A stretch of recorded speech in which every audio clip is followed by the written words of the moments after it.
అండి గబలు చేసుకుందాం. ఎలా చేసాను చెప్తాను మీకు. గ్లాస్ పుల్లగా బాగా వస్తుంది. బొమ్మలో పూసి కలుపుకుందాం. చెయ్యి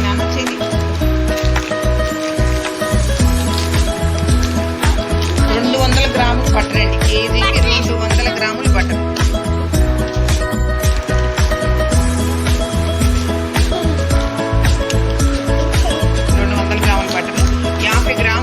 వేడి చేసి బట్టలు పోస్తాం. 50 గ్రాముల నూనె అండి.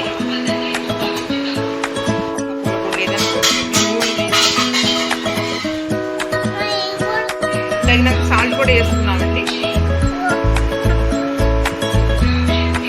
వేసుకొని కలుపుకున్న వాటర్ వేసుకోండి. పిండి కలిపితే నూనె వేసి బటర్ వేసి కలిపినా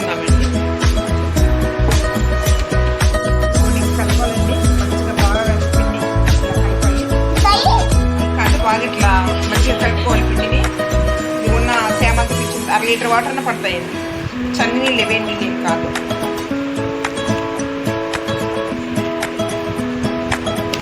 ఉన్న తేమంతా పీల్చుకుపోతాం. చాలు 5 నిమిషాలు ఇలా తీసిగా ఉండండి. ఉన్న తేమంతా ఎలా చేసుకోవాలో వస్తుంది.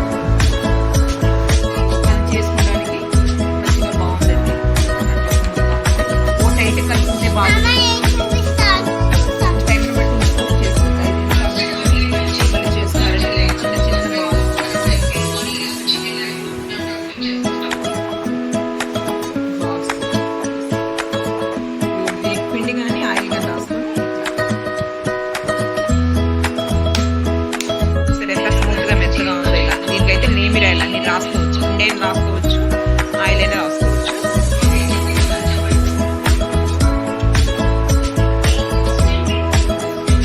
లాస్ట్ నుంచి కాకుండా పై నుంచి తీసుకొచ్చండి. చక్కగా పలుచగా మంచిగా ఇవ్వండి. ఆయిల్ కాగింది గవలేసుకున్నామండి. నూనె బాగా హీట్ ఎక్కితే వేసేటప్పుడు పొయ్యి సిమ్లో పెట్టుకోండి. తర్వాత హైలో పెట్టుకున్నాను. వేసాక హైలో వేస్తేనే బాగుంటుంది. త్వరగా వేడి పడి కలర్ చేంజ్ అయిపోతుంది. సిమ్లో పెట్టుకోండి. ఇలా చేసి పెట్టుకోవచ్చు.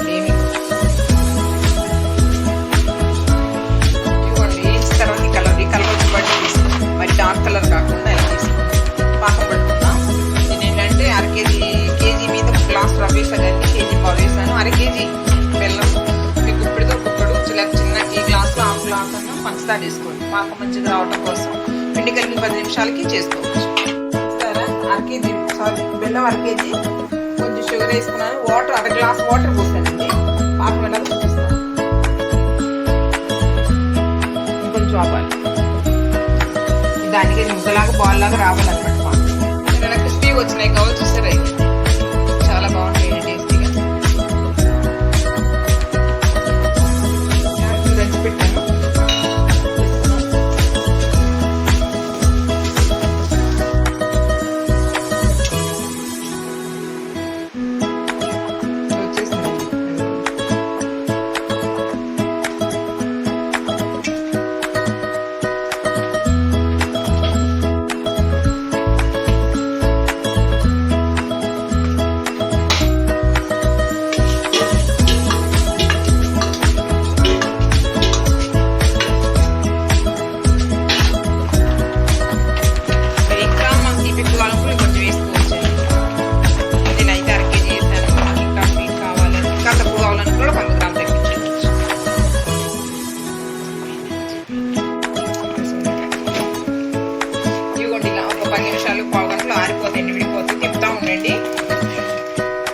కూడా దీన్ని ఎలా టేస్ట్ ఎలా ఉందో ఒకసారి